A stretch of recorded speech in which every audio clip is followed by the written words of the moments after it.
प्रिय विद्यार्थियों एवं सम्मानित श्रोताओं, आप सभी को भी मेरी ओर से सुप्रभात, प्रणाम, नमस्कार एवं स्वागतम। बीएससी भाग द्वितीय के समस्त विद्यार्थियों का आज के व्याख्यान प्रस्तुतिकरण में आप सभी का हार्दिक अभिनंदन। प्रिय विद्यार्थियों, विगत व्याख्यानों में हम बीएससी भाग द्वितीय के प्रश्न पत्र तृतीय की भौतिक रसायन के इकाई द्वितीय के ऊष्मागतिक द्वितीय भाग का हम अध्ययन कर रहे थे, उस पर मंथन कर रहे थे। विगत व्याख्यानों को संक्षिप्त में मैं पुनः दोहरा देना चाहता हूँ, जिसमें हमने कांड चक्र शीर्षक के बारे में विस्तार से चर्चा की थी। कांड चक्र पर सम्मिलित विभिन्न ऊष्मागतिकीय पद, संकेत, ऊष्मागतिकीय समीकरणों को समावेशित किया था। उसी शीर्षक कांड चक्र को, इसके शेष भाग को आज हम आगे अग्रेसित करते हैं। संबंधित व्यंजकों को, परिभाषाओं को, आवश्यक ऊष्मागति की राशियों को अवस्था चरों के साथ संबंधित सूत्र की उत्पत्ति करते हैं। प्रिय विद्यार्थियों, संक्षिप्त में प्रयुक्त पद आज का जो हमारे पास में जो शीर्षक है वो है कार्नोट चक्र और सूत्र की उत्पत्ति। इसमें हमने 3 महत्वपूर्ण ऊष्मागतिक पदों को समावेशित किया था, जिसमें ऊष्मा इंजन के बारे में प्रमुखता से हमने अपने विचार प्रस्तुत किए थे कि ऊष्मा इंजन किसी वाहन का इंजन नहीं होता।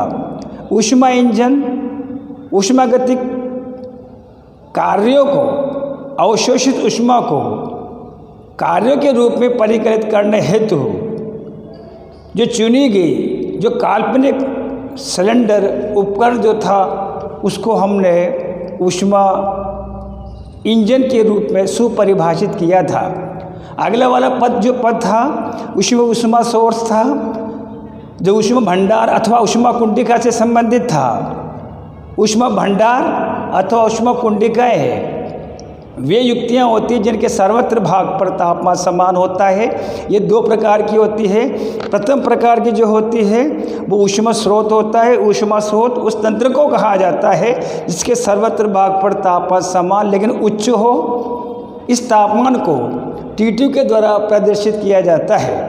अगला वाला ऊष्मा भंडार एवं ऊष्मा कुंडिका सिंक के रूप में हमने परिकल्पना की थी, जिसका सिंक वो तंत्र होता है जिसके सर्वत्र भाग पर तापमान समान लेकिन तापमान जो है निम्नतम होता है, न्यूनतम होता है। इसके तापमान को T1 के द्वारा प्रदर्शित किया जाता है। आइए संपूर्ण कार्नोट चक्र किस तरह से निर्मित होता है, किस तरह से बनता है। प्रिय विद्यार्थियों, प्रयुक्त कार्नोट चक्र एवं निर्मित कार्नोट चक्र संपूर्ण श्याम पट्ट पर हमने इस कार्नोट चक्र को दर्शाया गया है, जिसके माध्यम से हम अवशोषित ऊष्मा को भिन्नात्मक कार्य के रूप में ऊष्मागतिकीय के द्वितीय नियम के अनुसार हम परिकलित करेंगे। सबसे पहले चित्र 1 में जो कार्नोट चक्र दर्शाया गया है, ये कार्नोट चक्र 4 महत्वपूर्ण प्रक्रमों, पदों से निर्मित होता है और एक पूर्ण चक्र का निर्माण करता है।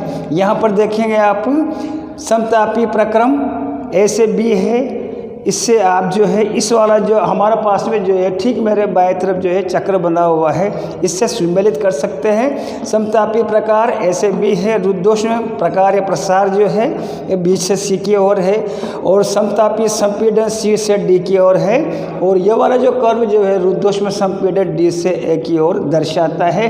प्रिय विद्यार्थियों, A से लेके जो B तक जो हमारे पास में जो प्रक्रम होगा, जो वक्र होगा, समतापी प्रसार होगा। बी से लेके हमारे पास में जो सी है ये रुद्धोष्म प्रसार होगा।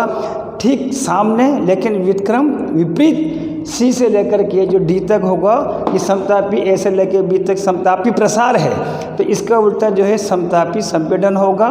चूँकि बी से लेकर के सी तक हमारे पास में रुद्धोष्म प्रसार है, तो सी बी से लेकर सी का इसका जस्ट व्युत्क्रम जो है डी से लेकर के ए तक जो होगा वो रुद्धोष्म संपीड़न होगा। इस प्रकार ये 4 विभिन्न पद प्रक्रम जो है आपस में मिलकर के एक संपूर्ण कार्नोट चक्र को निर्माण करते हैं। पुनः सबसे पहला हमारे पास में जो है वो समतापी प्रकार, समतापी प्रसार जो है ऐसे बी है। समतापी प्रसार में कौन से महत्वपूर्ण पद होते हैं, इस पद में समावेशित सिद्धांत अभिग्रहित क्या होते हैं। मैं पुनः सबसे पहले आपको ये दोहरा देना चाहता हूँ कि अवशोषित ऊष्मा को भिन्नात्मक कार्य के रूप में परिकलित करने के लिए हमें कार्नोट चक्र की आवश्यकता हुई। कार्नोट चक्र 4 महत्वपूर्ण पदों प्रक्रमों पर आधारित होता है, जिसमें ए से लेकर बी तक समतापी प्रसार, बी से लेकर रुद्धोष्म प्रसार, सी से लेकर डी तक जो है समतापी संपीड़न और डी से लेकर के ए तक रुद्धोष्म संपीड़न। इससे संबंधित आवश्यक व्यंजन सिद्धांत हम आने वाले व्याख्यानों में विस्तार से चर्चा करेंगे। आप सभी को कोटि कोटि धन्यवाद, आभार।